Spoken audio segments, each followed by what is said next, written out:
说美国发达吧，但这个基础建设啊，已经非常落后了。像加州呀，这几天啊，狂风暴雨的，又是洪水又是泥石流的，很多地方啊，排水系统就不给力了，搞得很多房子都被淹了，车也被淹了，街道积水积的都变成河道了。有的人出门都开始划皮划艇了。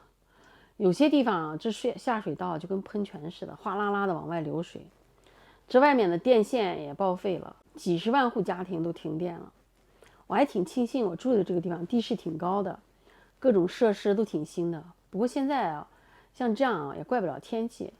平时老美吧，你说搞这些基础建设他就不上心，所以这一到暴雨天气啊，排水系统啊就失灵了，积水啊积得比人都高。好多地方啊，公路也是，到处啊坑坑洼洼的，补了又补，就舍不得花钱啊重新修路。